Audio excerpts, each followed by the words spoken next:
जय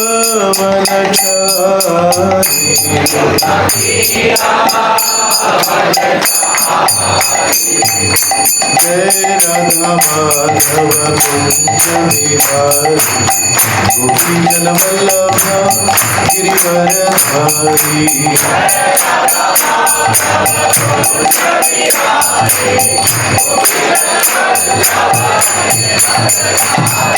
जय राधा माधव कुंज बिहारी गोपीजन वल्लभ गिरिवरधारी।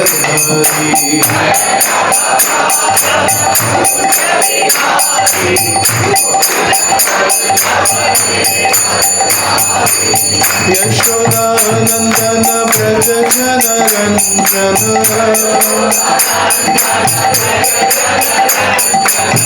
यशोदानंदन व्रज जन रंजन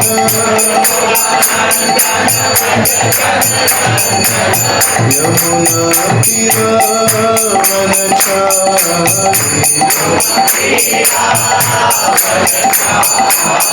यमुना तीर वनचारी।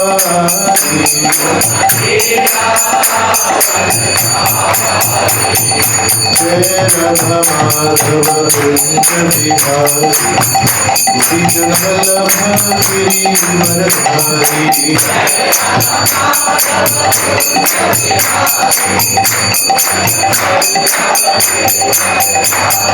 जय राधा माधव कुंज बिहारी गोपीजन वल्लभ गिरिवरधारी।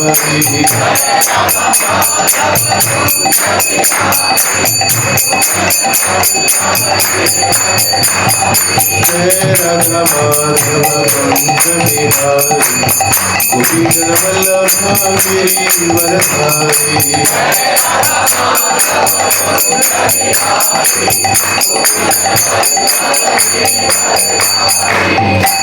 जय हरिनाम संकीर्तन की।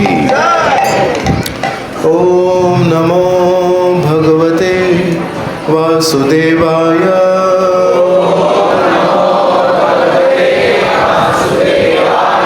ओम नमो भगवते वासुदेवाय।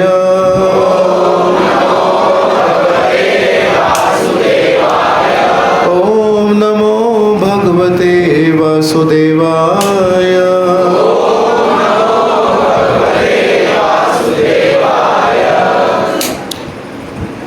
हरे कृष्णा। तो सभी का स्वागत है आज शाम के सत्संग कार्यक्रम में, और विशेष रूप से मैं सारे इंदौर शहर के वासियों के प्रति आभारी हूँ कि आप इतने बहु संख्या में रविवार की शाम को यहाँ पे मंदिर में पधारे हैं। आपका बहुत बहुत स्वागत यहाँ पे, और हमारे सारे जो ब्रह्मचारी दोस्त हैं उनके प्रति भी हमारा प्रणाम। आज हम चर्चा कर रहे हैं इस विषय पे कि भक्तों के बीच में कैसे संबंध होने चाहिए, और इसलिए हम चर्चा करेंगे श्रीमद् भागवत में से। यह है स्कंद क्रमांक 11 अध्याय क्रमांक 3, और इसका शीर्षक है माया से मुक्ति, और इसमें श्लोक क्रमांक 31 के ऊपर हम चर्चा करेंगे। तो आपके सामने ये श्लोक अगर हो तो हाँ, यहाँ पे देखिए श्लोक है आपके लिए, तो कृपया मेरे बाद में दोहराना आप। स्मरन्तः स्मारयन्तश्च मिथो घौघहरं हरिं भक्त्या संजातया भक्त्या बिभ्रत्युत्पुलकां तनुं। स्मरन्तः स्मारयन्तश्च मिथो घौघहरं हरिं भक्त्या संजातया भक्त्या बिभ्रत्युत्पुलकां तनुं। स्मरन्तः स्मारयन्तश्च मिथो घौघहरं हरिं भक्त्या संजातया भक्त्या बिभ्रत्युत्पलकां तनुम्। हम इसका भाषांतर और तात्पर्य पढ़ेंगे। भाषांतर है, भगवत भक्तगण परस्पर भगवान की महिमा का निरंतर बखान करते हैं। इस प्रकार वे निरंतर भगवान का स्मरण करते हैं और एक दूसरे को उनके गुणों तथा लीलाओं का स्मरण कराते हैं। इस तरह से भक्ति योग के नियमों के प्रति अपनी अनुरक्ति से भक्तगण भगवान को प्रसन्न करते हैं, जो उनके सारे अशुभों को हर लेते हैं। समस्त व्यवधानों से शुद्ध होकर भक्तगण शुद्ध भगवत प्रेम जगा लेते हैं और इस प्रकार इस जगत में रहते हुए भी उनके आध्यात्मिकृत शरीरों में दिव्य आनंद भाव के लक्षण यथा रोमांच प्रकट होते हैं। तो हम इसका तात्पर्य पढ़ेंगे। अघौघहरम शब्द इस श्लोक में अत्यंत सार्थक है। अघ द्योतक है अशुभ या पापमय का। जीव वस्तुतः सच्चिदानंद विग्रह है, किंतु भगवान कृष्ण के साथ अपने नित्य संबंध की उपेक्षा करके वह पाप कर्म करता है और भौतिक कष्ट के रूप में अशुभ फल भोगता है। पाप कर्मों की श्रृंखला ओघ कहलाती है। कृष्ण अघ ओघ हरम हरिम है। वे अपने भक्तों के पाप कर्मों को हर लेते हैं, जो इस तरह इस जगत में रहते हुए भी भगवत धाम के अचिंत्य आनंद का अनुभव करने के अधिकारी हो जाते हैं। भक्त्या संजातया भक्त्या शब्द यह सूचित करते हैं कि भक्ति योग के दो विभाग है, साधन भक्ति तथा रागानुग भक्ति। श्रील प्रभुपाद ने भक्ति रसामृत सिंधु नामक पुस्तक में साधन भक्ति अर्थात विधि विधान के पालन से रागानुग भक्ति अर्थात भगवत प्रेम में की गई सेवा तक भक्त के पहुँचने की विस्तार से व्याख्या की है। श्रील भक्ति सिद्धांत सरस्वती ठाकुर के अनुसार मुक्त जीव अपने शरीर के भीतर दिव्य भाव प्रकट होने के कारण सदैव प्रोत्साहित रहता है। इस तरह वह भगवान हरि के गुणों का गान करते हुए भाव विभोर रहने की आकांक्षा करता है। तो इसके ऊपर हम चर्चा करेंगे। ओम अज्ञानतिमिरान्धस्य ज्ञानाञ्जनशलाकया चक्षुरुन्मिलितं येन तस्मै श्रीगुरवे नमः। श्रीचैतन्यमनोभीष्टं स्थापितं येन भूतले स्वयं रूपः कदा मह्यं ददाति स्वपदान्तिकम्।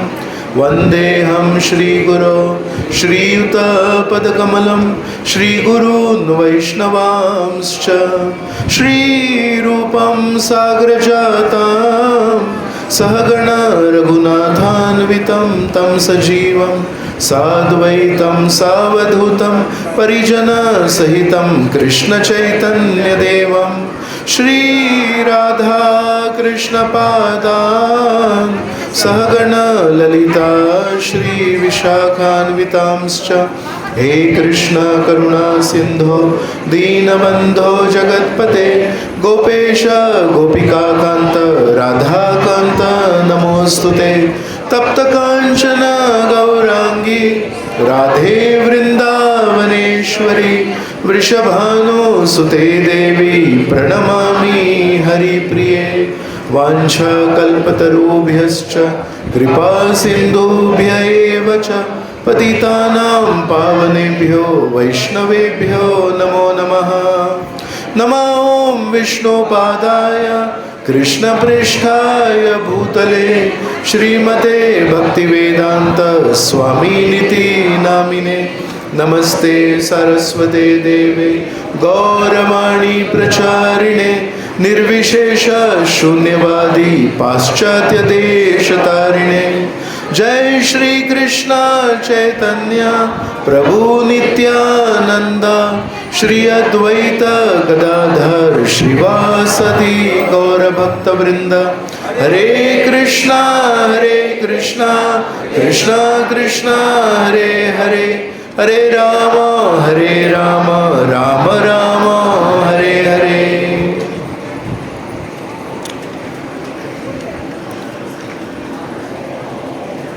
हम जब मंदिर में आते हैं तो मंदिर में आने का प्रयोजन क्या है?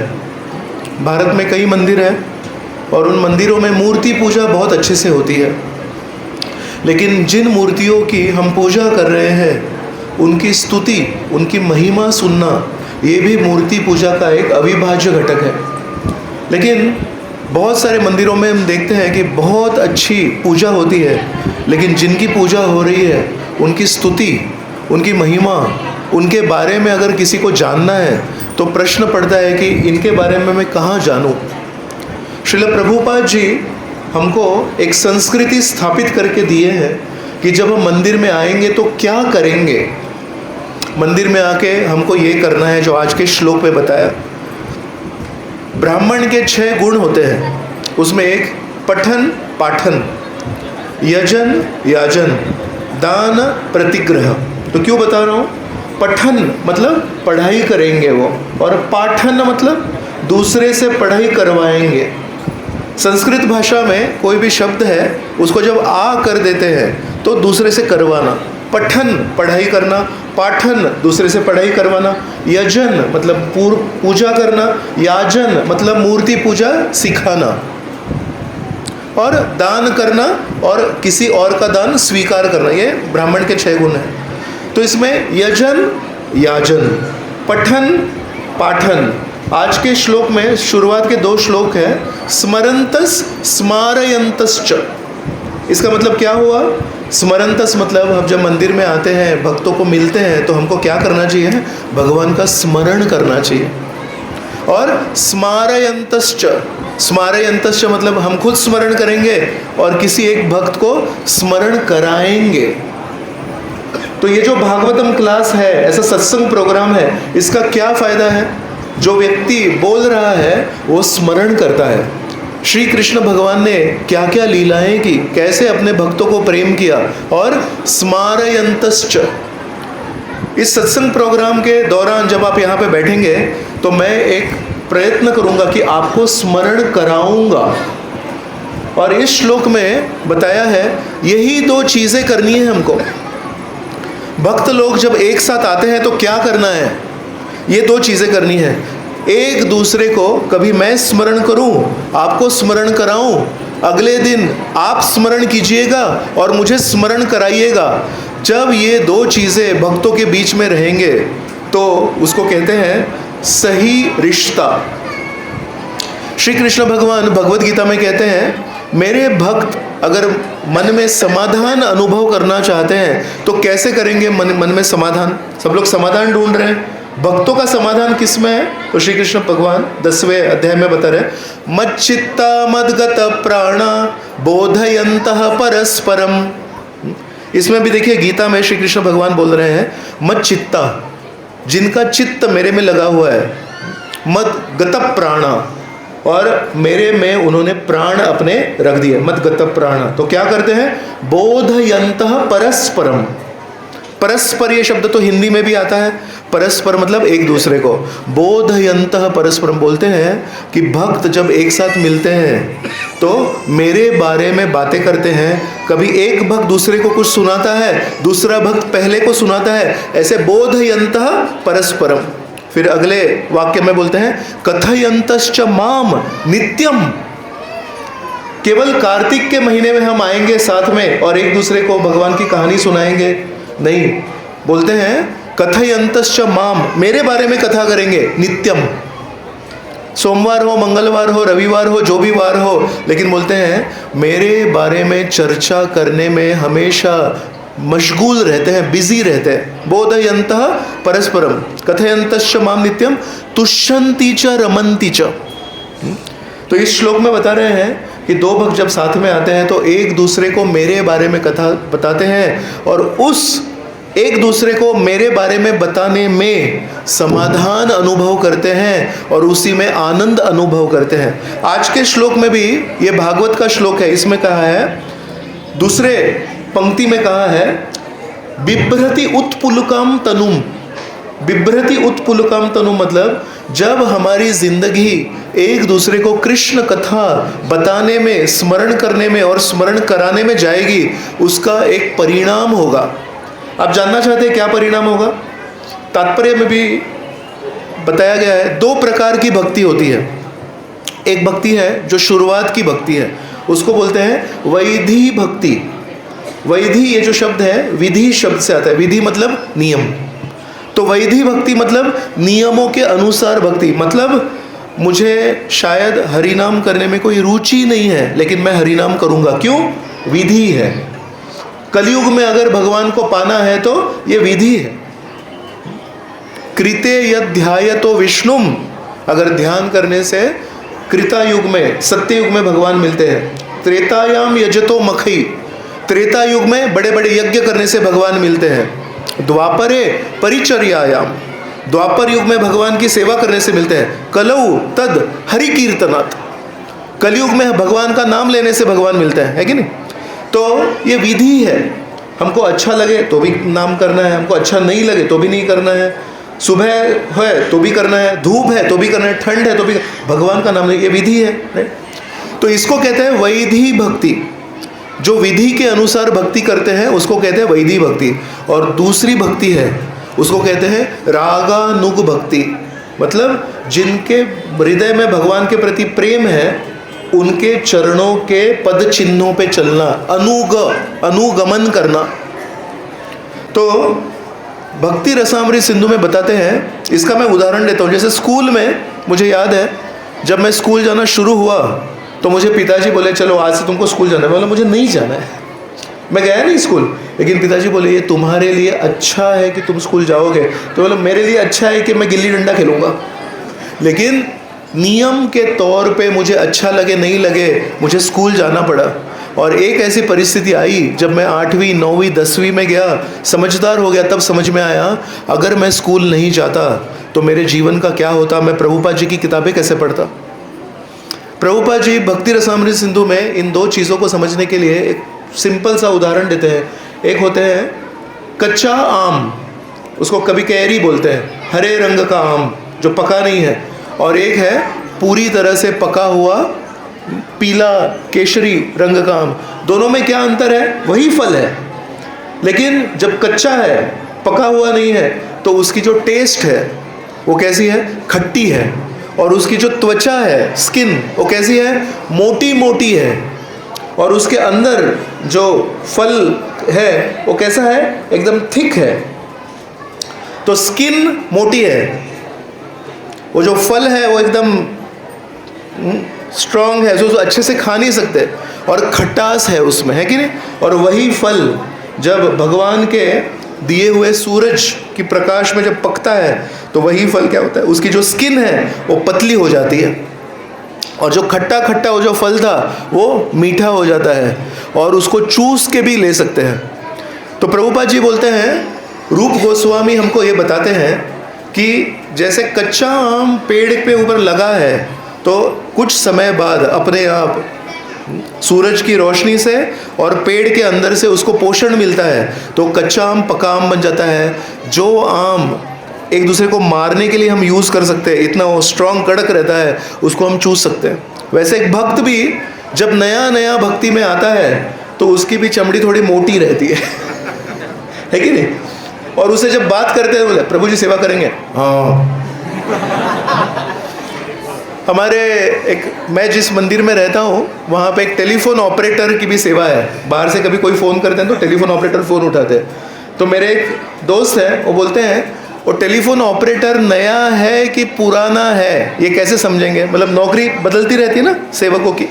तो बोलते हैं अगर कोई फ़ोन करेगा और टेलीफोन ऑपरेटर बोलेगा हरे कृष्णा, श्री श्री राधा गोपीनाथ मंदिर में आपका स्वागत है, मैं आपकी क्या सेवा कर सकूं? तो बोलते हैं इसको कल ही नौकरी मिली है इसलिए इतना स्वागत कर रहा है। फिर बोलते हैं 1-2 महीने हो गए उसको मंदिर में सेटल हो गया, फिर बोलते हैं हरे कृष्णा बोलो, और समझो 1-2 साल की नौकरी हो गई उसकी मंदिर में, तो उसको जब बोलते हैं हरे कृष्णा तो बोलते हैं कि कैसे अगर हम सही चीज़ नहीं सीखेंगे, अगर हम श्रवण नहीं करेंगे तो हम में खटास रहती है। तो कैरी में खटास है, लेकिन उस कैरी को अगर मीठा बनना है तो क्या करना पड़ेगा?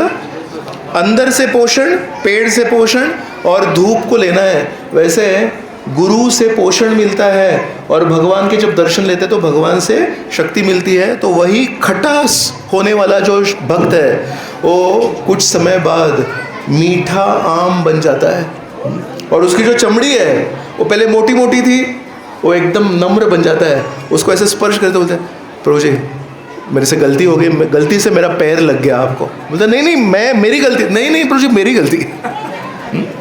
तो अगर वैधी भक्ति से हमको रागानुग भक्ति में प्रवेश करना है, मतलब कच्चे आम से हमको पके हुए आम में परिवर्तित होना है। किसी किसी को मीठा बनना है, कौन है जिसको मीठा बनना है? तो क्या करना पड़ेगा? आज के श्लोक में बताया है भक्त्या संजातया भक्त्या। इसका अगर हिंदी में अनुवाद करेंगे बोलते हैं भक्ति से भक्ति पैदा होती है। तो आप बोलेंगे ये क्या हो गया, भक्ति से भक्ति पैदा होती है मतलब? तो विश्वनाथ चक्रवर्ती ठाकुर है वो बताते हैं भक्ति से भक्ति पैदा होती है मतलब वैधी भक्ति से रागानुग भक्ति पैदा होती है। जैसे कोई बोलेगा अरे इस पेड़ पे सारे कच्चे आम थे, लेकिन उन कच्चे आमों का परिवर्तन उन्होंने जन्म दे दिया पके हुए आमों को। वही पेड़ है, वही आम है, लेकिन भक्त्या संजातया भक्त्या। तो अगर हम स्मरंतस् स्मारयंतश्च, केवल ये दो चीज़ें करनी है। जब मंदिर में आएंगे तो हमको राजनीति की बातें नहीं करनी है, हमको IPL मैच की बातें नहीं करनी है, इन्होंने क्या गलती की और उन्होंने क्या गलती की इसकी बातें नहीं करनी है।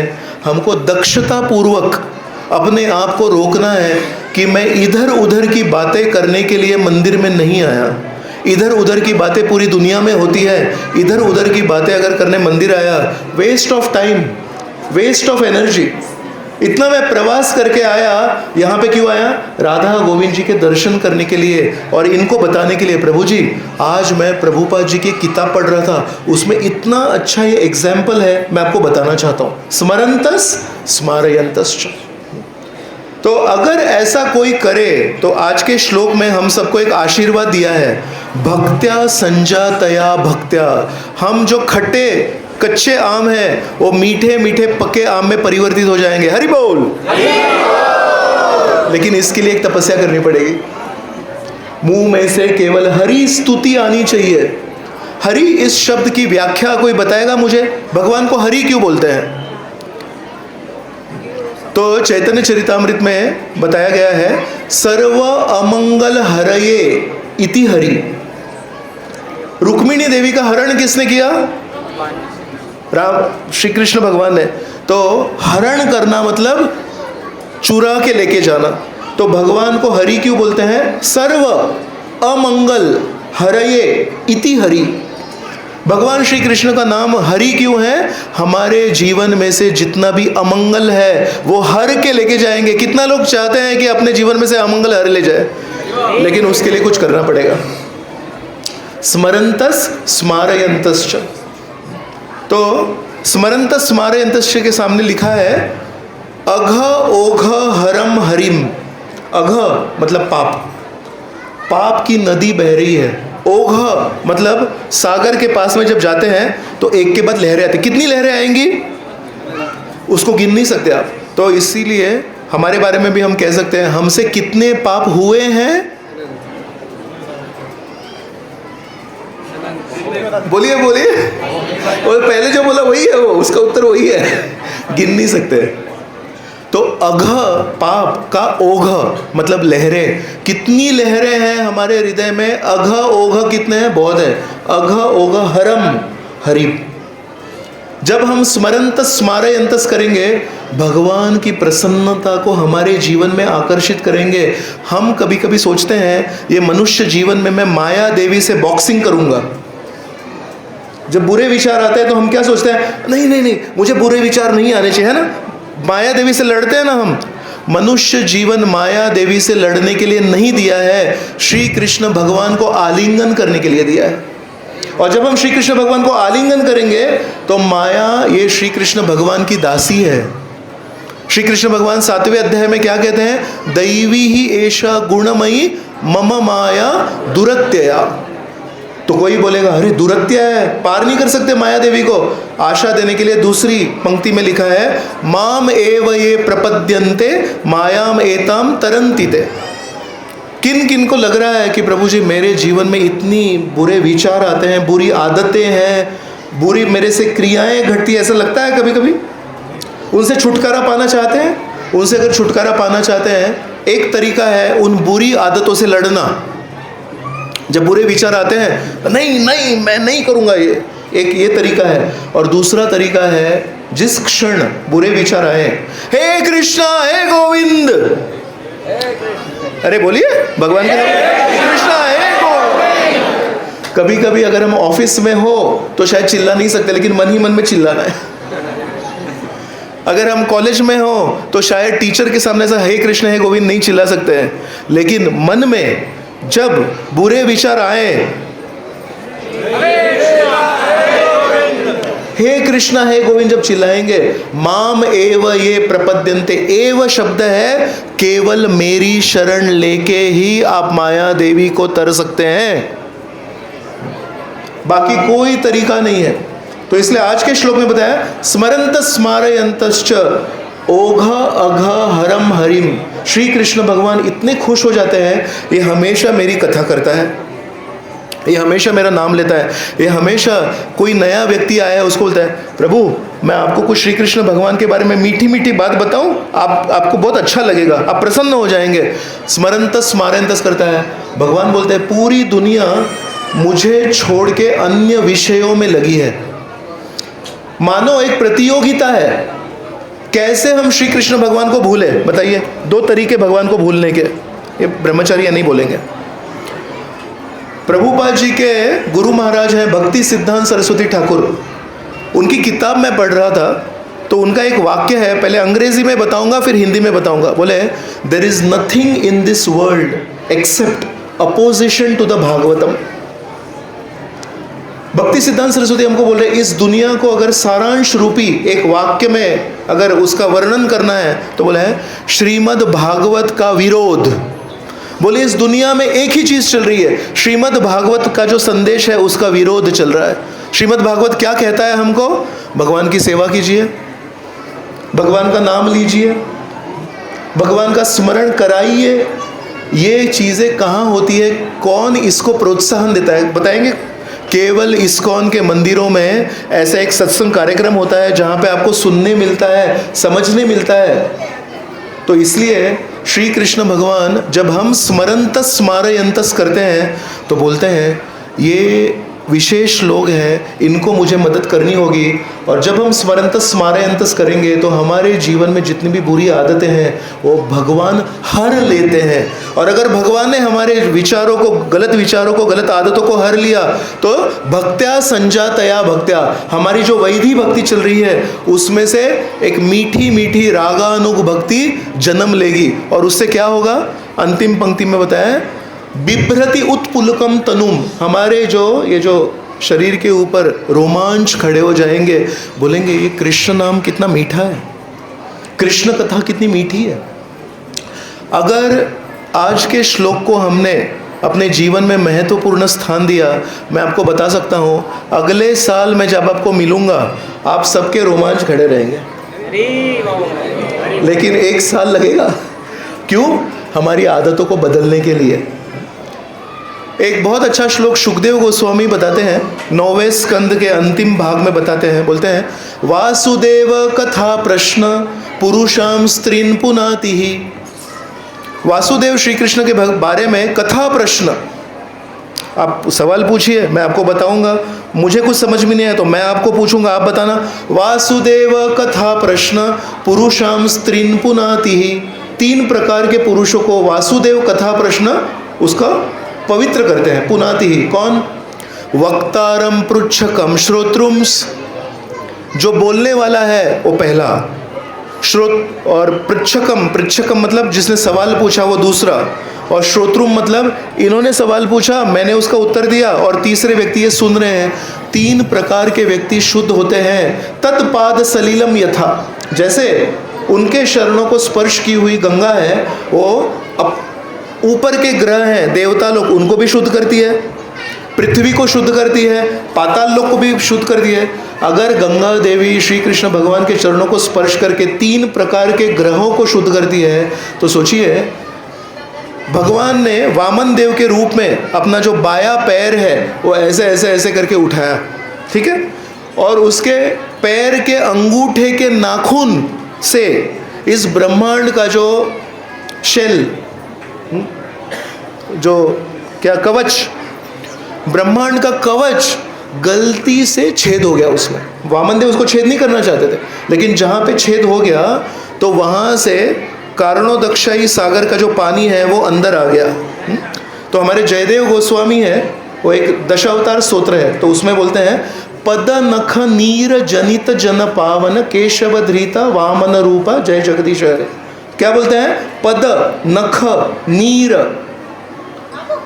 पैर के नख को जो नीर, जो पानी स्पर्श किया, जनित जन पावन, वामन देव की स्तुति कर रहे हैं कि ये वामन देव कौन है, इन्होंने अपने पैर नख को अगर कुछ स्पर्श करे तो उसको अपवित्र माना जाता है ना। हम लोग जब नख काटते हैं, नाखून काटते हैं तो अपवित्र है वो, लेकिन वामन देव के नाखून कैसे हैं?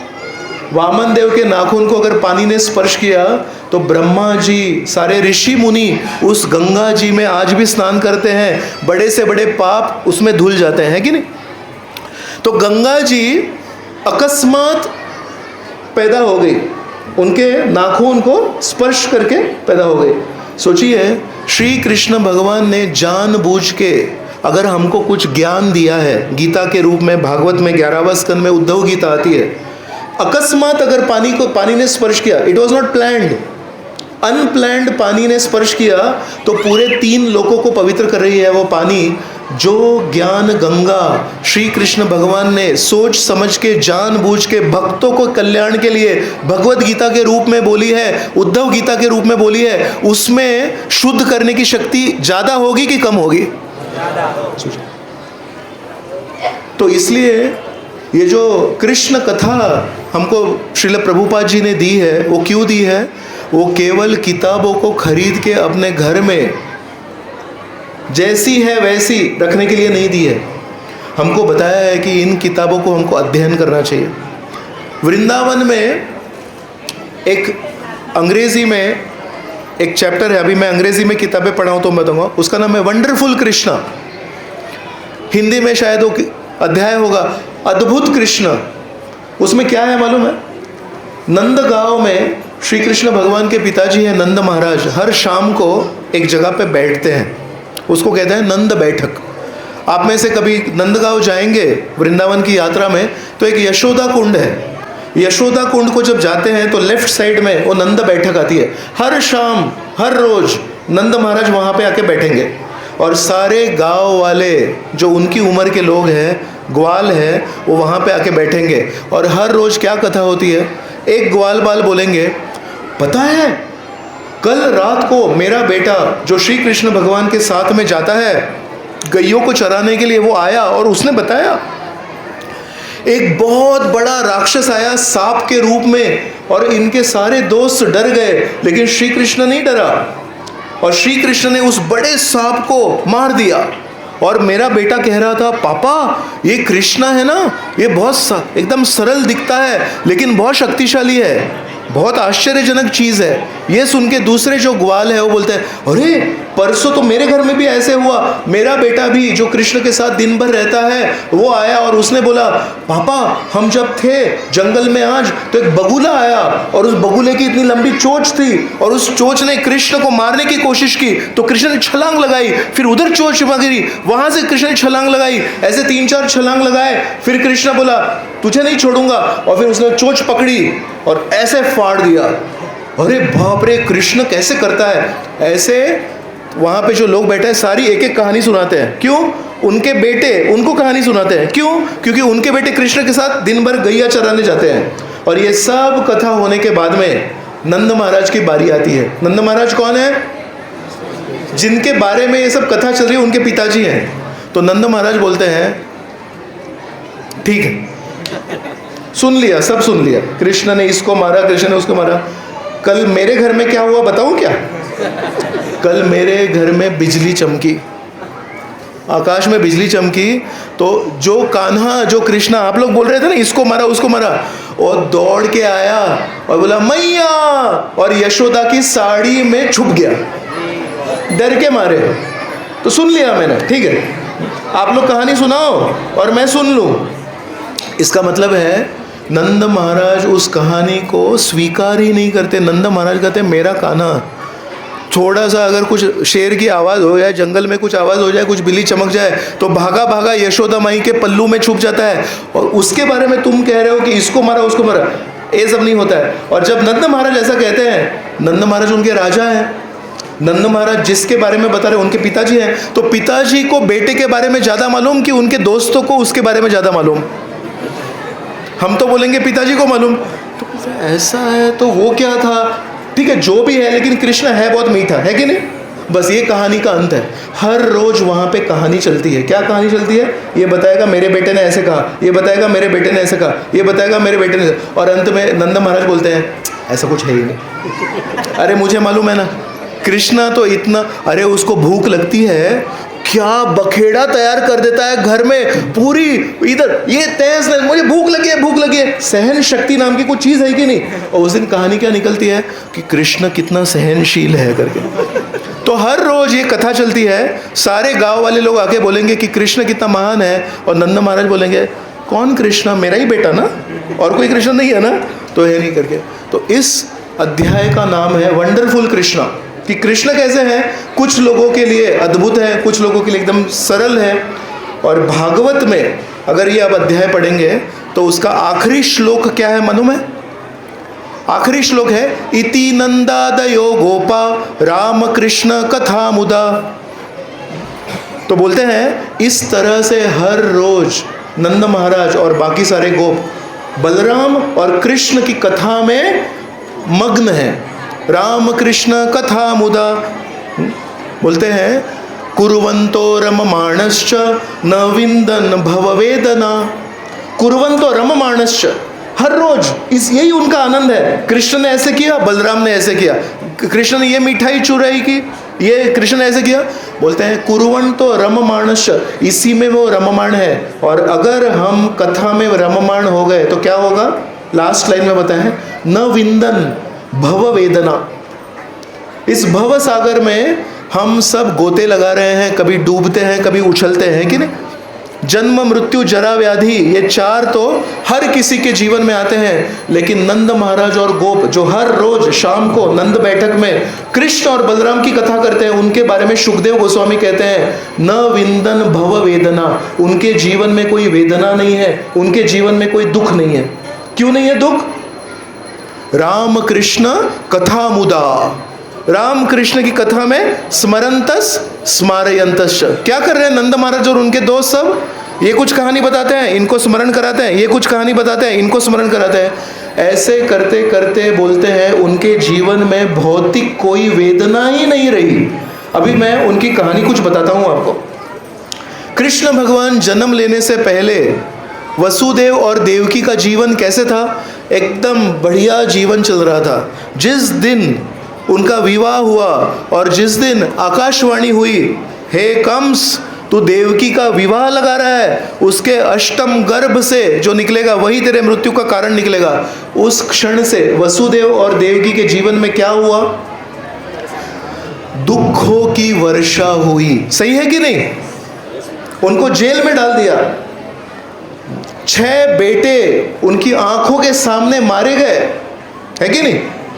तो हम अगर बोले कि कृष्ण भगवान के आने से, सारे शास्त्रों में लिखा है न विंदन भव वेदना। अगर जीवन के दुखों में से आपको छुटकारा पाना है, बोलो हरे कृष्णा कृष्णा कृष्णा हरे हरे,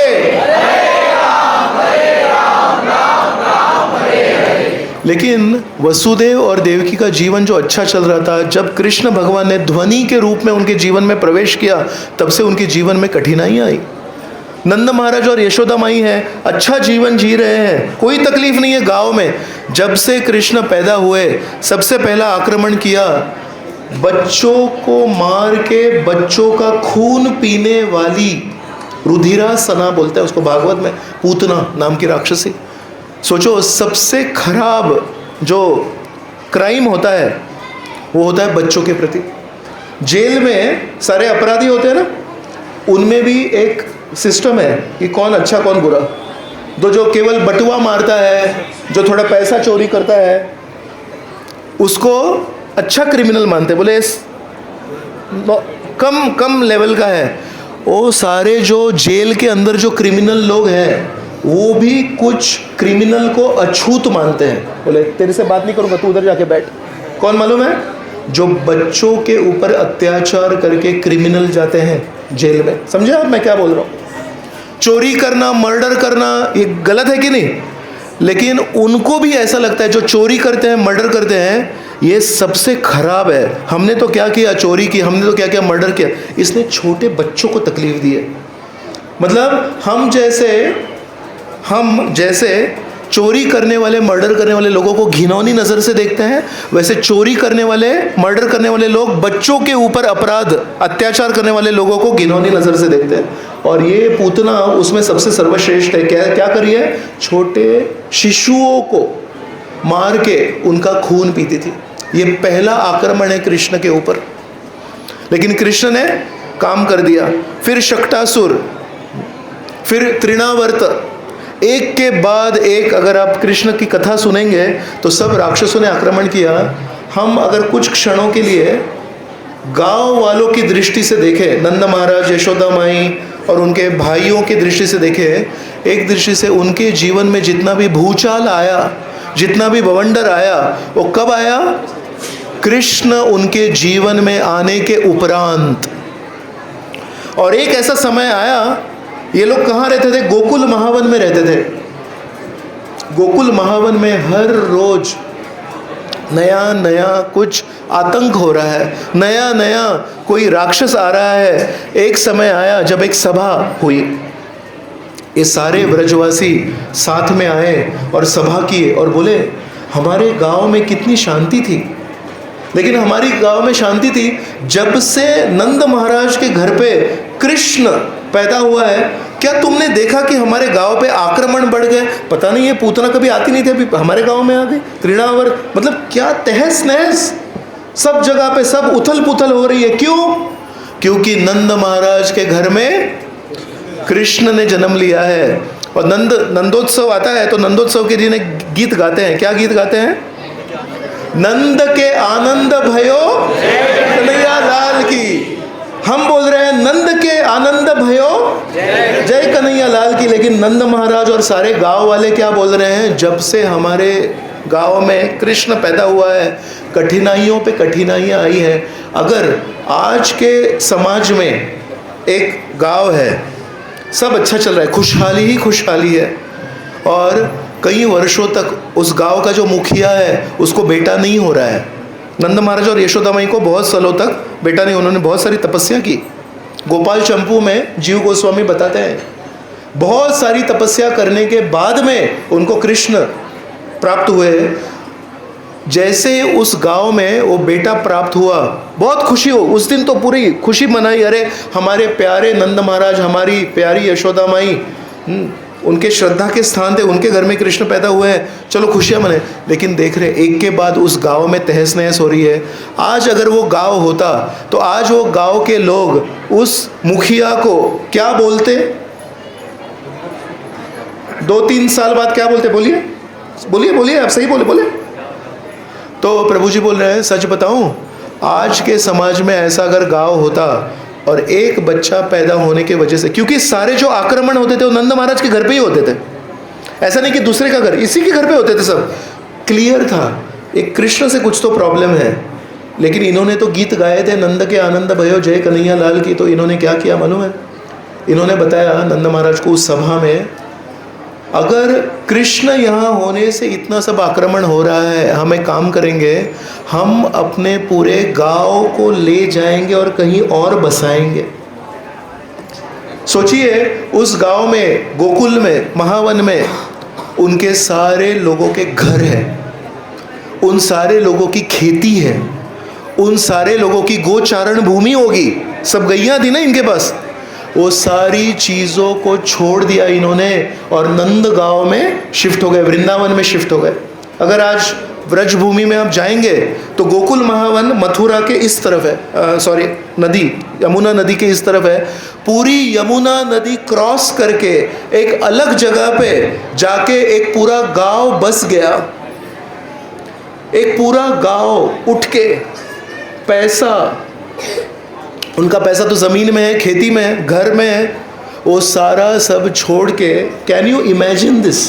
क्या आप इसको मन ही मन में सोच सकते हैं कि एक लड़के के प्रति, एक शिशु के प्रति, एक बच्चे के प्रति कितना प्रेम होना चाहिए कि पूरा गांव उनकी सारी संपत्ति छोड़ के नदी के पार एक अलग जगह पे जाके बस गया। लेकिन ये क्यों हुआ?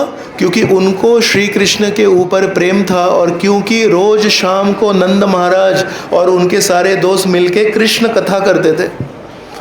तो जब सुखदेव गोस्वामी हमको बता रहे हैं कुर्वन्तो रममाणश्च न विंदन भव वेदना, ये मत सोचना कि उनके जीवन में कठिनाइयां आई नहीं, ये मत सोचना कि उनके जीवन में भूचाल आए नहीं, लेकिन ये बोल रहे हैं उन भूचालों का, उन तकलीफों का उनके ऊपर कोई असर नहीं हुआ। दो चीज़ें हैं, जब डॉक्टर सर्जरी करता है अगर ऐसे ही काट दिया तो छटपटा जाएगा पेशेंट, है ना, आ चिल्लाएगा, और अगर वो छटपटाना रोकना है तो क्या करना पड़ेगा? एनेस्थीसिया देते हैं। बिना एनेस्थीसिया के अगर सर्जरी करेंगे तो पेशेंट सर्जरी होने से मरेगा, इतना वो दर्द होता है कि नहीं? तो श्री कृष्ण की भक्ति करने से ये नहीं कि हमारे जीवन में दुख नहीं आएंगे, श्री कृष्ण की भक्ति करने से ये नहीं कि हमारे जीवन में तकलीफें नहीं आएंगी, श्री कृष्ण की भक्ति करने से ये नहीं कि हमारे समाज में जो लोग हैं वो हमारे खिलाफ कुछ गलत काम नहीं करेंगे। दुनिया हमारे लिए बदलने नहीं वाली है, हमको बदलना है और हमको अपने जीवन में एक आध्यात्मिक एनेस्थीसिया स्वीकारना है। वो क्या है? हरि नाम, वो है हरि कथा।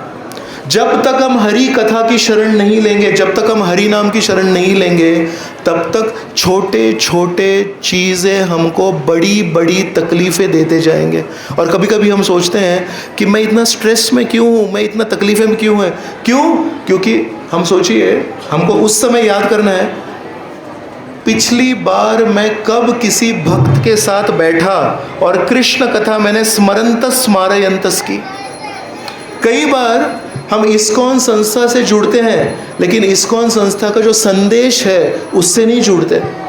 हम मंदिर में आते हैं, हम डोनेशन देते हैं, लेकिन श्री कृष्ण भगवान प्रभुपाद जी ने जो सबसे बड़ी भेंट हमको दी है वो है कृष्ण कथा, जो कृष्ण के अन्य मंदिरों में भी नहीं है। कृष्ण की मूर्ति भी आपको कृष्ण के अंदर अन्य मंदिरों में मिलेगी, लेकिन कृष्ण कथा आपको केवल इस्कॉन के मंदिर में, ऐसी भक्तिवेदांत स्वामी प्रभुपाद जी की देन है। प्रभुपाद जी लंदन गए और लंदन में एक इंटरव्यू हुआ एयरपोर्ट में, तो उनको पूछा, स्वामी जी आप क्या देने आए हैं? हम तो अंग्रेज लोग हैं, हमने तो 200-300 वर्ष आपके ऊपर राज किया, जो भी कीमती सामान था वो सब हमारे म्यूजियम में पड़ा है। प्रभुपाद जी लंदन जब गए तो एक भक्त उनको बोलते हैं, Prabhupada this is London museum, संग्रहालय। तो प्रभुपाद बोले, London museum means stolen property. London का संग्रहालय मतलब पूरी दुनिया में चोरी का जो सामान है वो यहाँ पे रखा है, हर देश को लूट लूट के वहाँ पे रखा है, ऐसा प्रभुपाद बोले। तो वो लोग बोल रहे हैं, आप यहाँ क्या देने के लिए आए हैं? हम तो आपके ऊपर राज किए हैं, सारे जो कीमती सामान है वो तो लंदन में है, हमारे पास है, आप क्या देने के लिए? तो प्रभुपाद बोले, आपने भारत को लूटा सही, लेकिन भारत की सबसे कीमती वस्तु आप लूटना भूल गए, वो मैं देने के लिए आया हूँ, भगवत गीता। लेकिन ये बोलने के लिए मन में कितना उसके ऊपर गहरा विश्वास होना चाहिए कि गहने महंगे नहीं हैं, पैसे ज़्यादा मूल्यवान नहीं है, सबसे मूल्यवान चीज़ है श्री कृष्ण भगवान की कथा और श्री कृष्ण भगवान का नाम।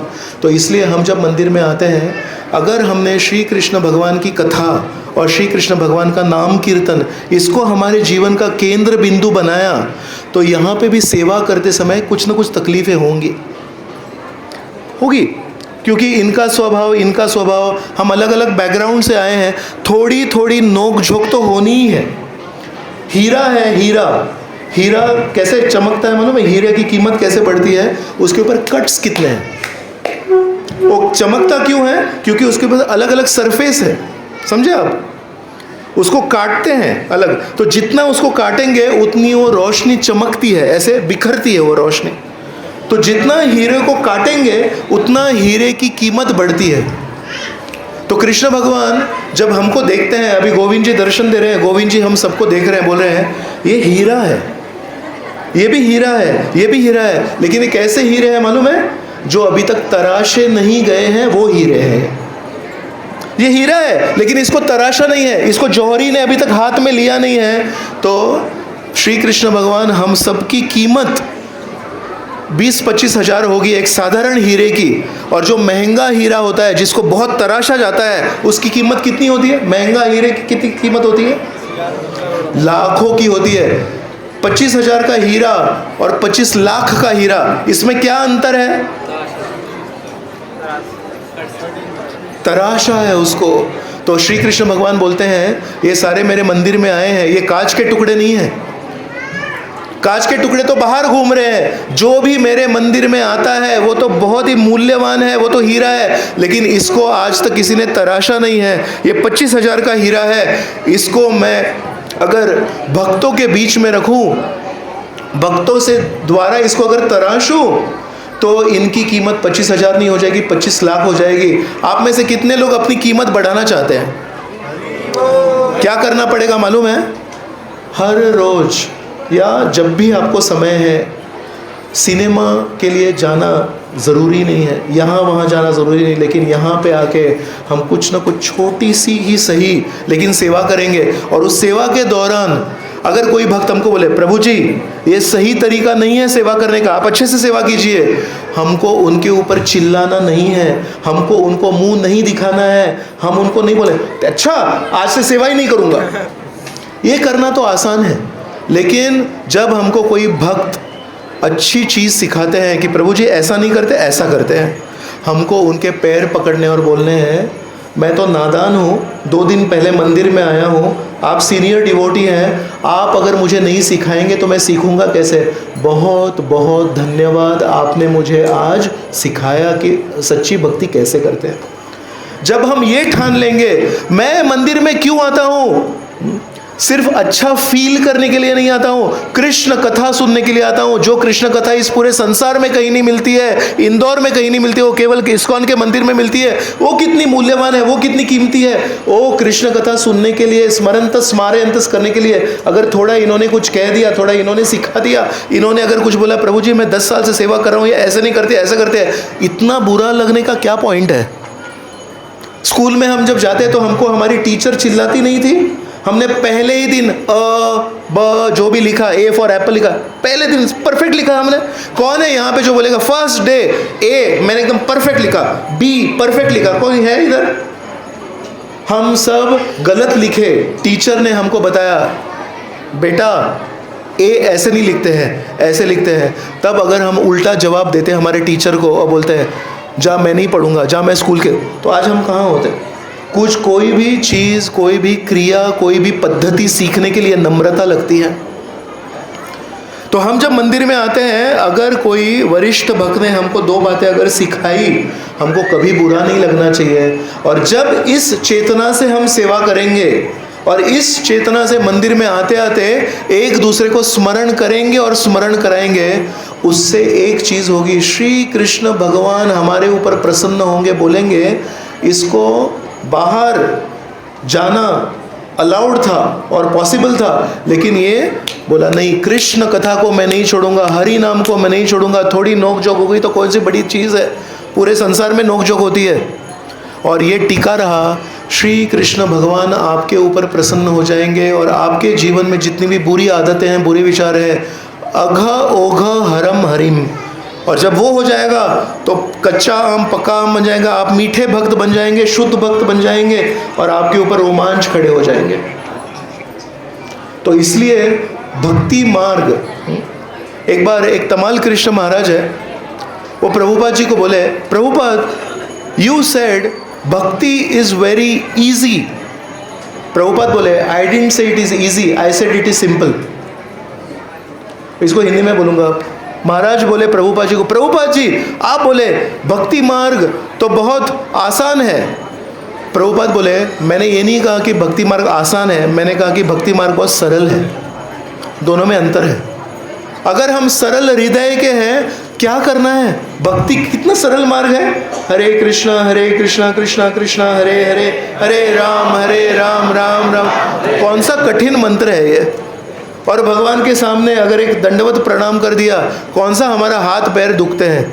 और जब भगवान प्रसाद खिलाते हैं तो कहाँ हमारा मुंह दुखता है प्रसाद खाने के लिए. और जब ऐसे बैठ के केवल कृष्ण के बारे में सुनेंगे तो कहाँ कान दुखते हैं. इतना सरल मार्ग है, लेकिन इस सरल मार्ग को सरलता से अपनाने के लिए कठिन है. क्यों मालूम है? क्योंकि हम नहीं है ना सरल. हम ऐसे टेढ़े हैं, तो टेढ़े व्यक्ति को सीधा मार्ग पसंद नहीं आता. तो हमको भगवान को प्रार्थना करनी चाहिए, हे भगवान आप इतने दयालु हैं, श्री कृष्ण चैतन्य महाप्रभु के रूप में आप इस जगत में आए, और क्योंकि आपने दर्शन दिए कर्ण को, अश्वत्थामा को, दुशासन को, शकुनी को, उन्होंने आपका मधुर रूप देखा, लेकिन उन्होंने शरणागति स्वीकार नहीं की. भगवत गीता आप में से कितने लोग पढ़े हैं? हाथ ऊपर कीजिए. भगवत गीता में 4 व्यक्ति हैं. कृष्ण अर्जुन का एक संवाद है, और कृष्ण अर्जुन का संवाद और एक व्यक्ति को बता रहा है. कौन है वो? धृतराष्ट्र और संजय. मतलब हम जो भगवत गीता बोलते हैं वो एक व्यक्ति ने बोली, कृष्ण ने, और कितने लोगों ने सुनी? केवल अर्जुन ने नहीं सुनी, संजय ने भी सुनी, धृतराष्ट्र ने भी सुनी. लेकिन परिवर्तन किस में हुआ? और संजय क्या बोलता है? संजय आखिरी अध्याय में बोलता है ऋष्यामि च मुहुर्मुहुर्, मुझे बहुत आनंद हो रहा है. और धृतराष्ट्र क्या बोलते हैं? धृतराष्ट्र में ना आनंद हुआ ना परिवर्तन हुआ.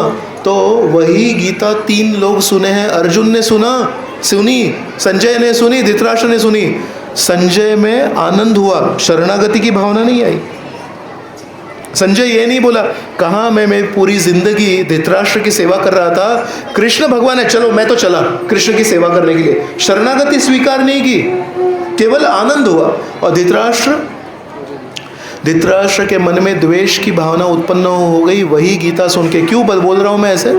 युद्ध समाप्त हो गया, युधिष्ठिर महाराज राजा हो गए, और युधिष्ठिर महाराज अपने पांडव भाई को लेके धृतराष्ट्र के आशीर्वाद लेने के लिए गए. तो पहले युधिष्ठिर ने आशीर्वाद लिया, तो बोले बहुत अच्छा. फिर बोले भीम है क्या? तो बोले है. भीम तुम मुझे चरण मत छूना, मुझे तुझे आलिंगन करना है, मेरे पास आओ भीम, मेरे पास आओ. श्री कृष्ण बोले भीम रुक, तू आलिंगन नहीं करेगा. क्यों? मैं बोल रहा हूं इसलिए. दुर्योधन हर रोज उसके जिम था उसका व्यायाम करने के लिए. वो व्यायाम जहाँ करता था दुर्योधन, वहाँ उसने भीम का एक पुतला बनाया था लोहे का. क्यों? उसके मन में केवल एक ही भावना है, इस भीम को मुझे मारना है. तो एक पुतला, तो पुतले को देख के एक्सरसाइज करता था हर रोज. तो वो पुतला कृष्ण भगवान को मालूम है. कृष्ण बोले तुम वो पुतला लेके आओ, तुम धृतराष्ट्र को आलिंगन नहीं करोगे. वो पुतला लेके आए, सामने किया वो पुतले को. तो अंधे हैं वो, तो बोलते हैं भीम आ गए तुम, मुझे तुमको आलिंगन करना है, आ गए तुम. तो भीम बोलते हैं आ गया मैं. वो पुतले को आगे किया, धृतराष्ट्र ने उसको ऐसे हाथ किया, आलिंगन किया, और फिर उनका मूड बदला. बोले आ ऐसे जोर से चिल्लाए, और अपने आलिंगन से उस लोहे के पुतले को चकनाचूर कर दिए. क्यों? क्योंकि उनको मालूम था मेरे प्यारे बेटे दुर्योधन को किसने मारा? भीम ने. मेरे प्यारे बेटे दुशासन को किसने मारा? भीम ने. उस भीम को मैं नहीं छोड़ूंगा. लेकिन कैसे बोल रहे हैं? मैं तुझे आलिंगन करना चाहता हूँ. आलिंगन करके क्या करना चाहते थे? मारना चाहते थे. तो कृष्ण ने बोला तुम नहीं करोगे आलिंगन, पुतला लेके आओ. ये घटना भगवत गीता सुन के युद्ध करने के बाद की है. तो जो गीता सुन के अर्जुन में शरणागति की भावना उत्पन्न हुई, जो गीता सुन के संजय में आनंद अनुभव हुआ, वही गीता सुन के धृतराष्ट्र के मन में द्वेष की लहर पैदा हो गई. इसका मतलब है भगवान तो ज्ञान देते हैं, लेकिन ज्ञान को स्वीकारने के लिए सही मूड नहीं देते. समझे आप? अगर आपको आम का जूस पीना है तो आप प्लेट लेंगे कि ग्लास लेंगे? और अगर आपको रोटी खानी है तो आप ग्लास लेंगे कि प्लेट लेंगे? इसका मतलब है अलग अलग पदार्थ के लिए अलग अलग पात्र होता है। अगर जूस है तो ग्लास चाहिए, अगर ड्राई कुछ है, चावल है, रोटी है, तो फ्लैट प्लेट चाहिए, उसको ग्लास में नहीं ले सकते। वैसे कृष्ण भगवान की भक्ति का संदेश तो कृष्ण भगवान ने भगवद गीता में दे दिया, लेकिन उसका पात्र भगवान वितरित नहीं करते हैं। तो भगवान की भक्ति को स्वीकार करने का जो पात्र है वो कौन वितरित करता है? भक्त वितरित करते हैं। जो धृतराष्ट्र कृष्ण के शब्दों से परिवर्तित नहीं हुआ, वो धृतराष्ट्र कब परिवर्तित हुआ? वो धृतराष्ट्र घर पे ही बैठा है और उसके भाई विदुर जो महाभारत के युद्ध में भाग नहीं लिए, वो सुने कि महाभारत का युद्ध हो गया और सारे कौरव मारे गए, वो आया और अपने भाई को उपदेश दिया और बोले, राजन निर्गम्यताम शीघ्रम पश्यताम भयम आगत। बोले, राजन धृतराष्ट्र, निर्गम्यताम शीघ्रम, निकलो घर से, आसक्त हो गए हो तुम, पश्यताम भयम आगत, देखो मृत्यु उधर सामने खड़ी है तुम्हारी। इस श्लोक में धृतराष्ट्र को बोलते हैं राजन। लेकिन महाभारत के युद्ध के बाद में राजा कौन है? युधिष्ठिर। तो विदुर धृतराष्ट्र को राजन क्यों बोले? उनको चिढ़ाने के लिए, उनको तकलीफ देने के लिए। तुम राजा बनना चाहते थे, पूरी जिंदगी तुम राजा के पद पे रहे, इतना सब ड्रामा किया तुमने, इतना सब अन्याय किया, फल क्या हुआ? खत्म हो गया तुम्हारा पूरा परिवार। राजन, क्या राजन, कैसे है राजा? राजन निर्गम्यताम शीघ्रम। उस रात को धृतराष्ट्र को इतना चुभ गया, अरे क्या मैं, मेरे देखते देखते जिन बेटों को मैंने अन्याय करने की पूरी अनुमति दी, वो मेरे आंखों के सामने 100 के 100 बेटे मारे गए, अब तो मुझे बदलना चाहिए। तो धृतराष्ट्र उस रात को, विदुर, गांधारी, कुंती और धृतराष्ट्र, ये 4 लोग रात को निकल गए। धृतराष्ट्र में परिवर्तन कृष्ण की भक्ति से नहीं हुआ, कृष्ण की गीता से नहीं हुआ, धृतराष्ट्र का परिवर्तन विदुर के शब्दों से हुआ। तो इसलिए श्री कृष्ण के शब्दों से अगर परिवर्तन स्वीकारना है तो हमको अनसूयवे, हमको असूया से मुक्त होना पड़ेगा। अर्जुन का स्थान बहुत श्रेष्ठ है, लेकिन हम लोग कौन से स्थान पे हैं? हम लोग धृतराष्ट्र के स्थान पे हैं। हम लोग तो बहुत असूया रखते हैं। हमारे लिए आशा कृष्ण के शब्दों में नहीं है, किसके शब्दों में है? भक्त के शब्दों में है। जो धृतराष्ट्र कृष्ण की गीता से परिवर्तित नहीं हुआ, वो विदुर के शब्दों से परिवर्तित हुआ। इसलिए श्री कृष्ण भगवान ये देखे, धृतराष्ट्र को परिवर्तित करने की शक्ति मेरे में नहीं है, लेकिन मेरे भक्त में है। इसलिए वही श्री कृष्ण भगवान भक्त के रूप में, श्री कृष्ण चैतन्य महाप्रभु के रूप में आते हैं और बोलते हैं, कम से कम देखो अभी मुझे, मैं खुद हरि नाम ले रहा हूँ, मैं केवल रामानंद राय और स्वरूप दामोदर गोस्वामी के साथ में मैं केवल कृष्ण की बातें करता हूँ, मुझसे सीखो कुछ। श्री कृष्ण चैतन्य महाप्रभु ने जिंदगी भर क्या किया? पॉलिटिक्स किया। ये भक्त है ना, इसका मैं बताता हूं ये क्या क्या गलती करता है, ऐसे बोले। श्री कृष्ण चैतन्य महाप्रभु जब भक्तों को मिलते थे, चैतन्य चरितामृत में क्या वर्णन है, क्या करते थे श्री चैतन्य महाप्रभु? हरे कृष्णा कृष्णा कृष्णा हरे हरे, हरे राम राम राम हरे हरे। हर रोज श्री चैतन्य महाप्रभु, टोटा गोपीनाथ मंदिर है, टोटा गोपीनाथ मंदिर में गदाधर पंडित रहते थे। गदाधर पंडित को बोलते थे, हे गदाधर, भागवत में से कुछ आप मुझे कथा सुनाओ। रोज गदाधर पंडित उनको ध्रुव महाराज की कहानी सुनाते थे। कितनी बार सुनाते थे? अभी कहा मैंने, हर रोज वही कहानी ध्रुव की, वही उनकी माँ सुनीति, वही उनकी सौतेली माँ सुरुचि, वही उनके पिताजी उत्तानपाद। कथा तो चेंज नहीं होती, पिताजी का नाम तो चेंज नहीं होता। आज मैं आपको ध्रुव महाराज की कहानी सुनाता हूँ, पता था। फिर श्री चैतन्य महाप्रभु सुनते बोलते थे, गदाधर आज मुझे आप कहानी सुनाएंगे क्या भागवत में से? बोले ज़रूर सुनाऊंगा। आज मैं आपको ध्रुव महाराज की हर रोज श्री चैतन्य महाप्रभु जगन्नाथपुरी में 24 साल रहे। हर रोज ध्रुव महाराज की कहानी और प्रहलाद की कहानी सुनते थे। क्यों? ध्रुव और प्रहलाद की कहानी में क्या है? दृढ़ भक्ति है। कितनी यातनाएं आई ध्रुव के जीवन में, कितनी तकलीफें आई प्रहलाद के जीवन में, लेकिन उन्होंने हरि नाम नहीं छोड़ा, हरि भक्ति नहीं छोड़ी, तो श्री चैतन्य महाप्रभु को उसमें रस आता था। हर रोज एक ही कहानी सुनने में किसकी है अब टेस्ट है? हर रोज वही कहानी सुनेंगे। कल मैं स्मरंत स्मारे अंतस पे बोलूँगा, आप ऐसे ही सुनेंगे? उसके लिए टेस्ट लगता है। तो इसलिए श्री चैतन्य महाप्रभु हमको बोल रहे हैं, कलयुग में अगर एनेस्थीसिया नहीं लेंगे, दुखों के सागर में डूब के मर जाएंगे, बह जाएंगे हम। लेकिन कलयुग में इस कलौ दोष निधे राजन अस्ति ही एको महद गुण कीर्तनादेव कृष्णस्य मुक्त संगः परम व्रजेत। इस दोषों के सागर कलयुग में केवल एक महान गुण है, एक अच्छाई है इस कलयुग में। कौन बताएगा मुझे? कीर्तनाद एव कृष्णस्य। जो व्यक्ति इस कलयुग में दोषों के सागर में रहते हुए हरिनाम और हरि कथा का आनंद लेगा, उसमें संतोष ढूंढेगा, न विंदन भव वेदना, उसके जीवन में दुख आएंगे, उसको छुएंगे चले जाएंगे, उसको तकलीफ नहीं देंगे। इसलिए आप सबसे नम्र विनंती है, मंदिर में आते रहिए, यहाँ के भक्तों को विनंती कीजिए, प्रभु जी थोड़ा बताइए, कृष्ण के बारे में बताइए, राम जी के बारे में बताइए। अभी 6 अप्रैल को रामनवमी आ रही है, बड़ी संख्या में आइए, सारे इंदौर वासियों को लेके आइए, अपने सब दोस्तों को लेके आइए, बोले आज राम जी की कथा सुनेंगे।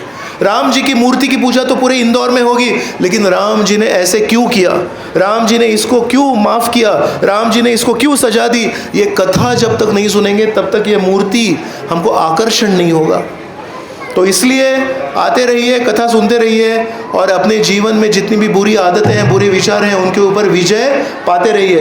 जय श्री श्री राधा गोविंद जी भगवान की, जय श्री कृष्ण चैतन्य महाप्रभु की, जय श्री नित्यानंद प्रभु की, जय श्रील प्रभुपाद की। और ऐसे इस कृष्ण नाम और कृष्ण कथा को बीच में रखेंगे तो हम लोग एक साथ में जब आएंगे तो लंबे काल तक साथ में रहेंगे। नहीं तो ये ऐसा क्यों है, वो ऐसा क्यों है, ये ऐसा क्यों देखता है, वो ऐसा क्यों देखता है, इसमें भक्तों की ज़िंदगी कभी कभी निकल जाती है। लेकिन हम इस्कॉन में एक दूसरे के ऊपर आरोप करने के लिए नहीं आए हैं, हम कृष्ण के ऊपर उनकी कथा सुनने के लिए आए हैं, हरि नाम का आस्वादन करने के लिए। बहुत बहुत धन्यवाद। हरे कृष्ण।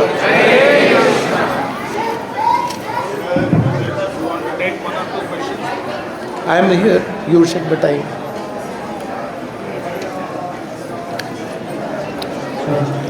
हरे कृष्णा। हरे कृष्णा। तो इतनी सुंदर कथा हमको सुनाई मिली, इसके लिए प्रभु जी को हरे।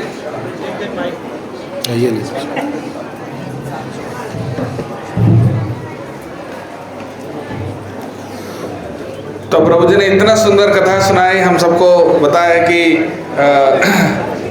स्मरंतः स्मारयन्तश्च, भगवान का स्मरण करना और करवाने से, दूसरों को करवाना, इससे क्या होता है, हम धीरे धीरे करके हमारी भक्ति पक्व होते जाएगी और हम ऐसे स्वादिष्ट यानी भगवान के लिए बहुत आनंद देने वाले भक्त हो जाएंगे, दूसरों को आनंद देने वाले भक्त हो जाएंगे।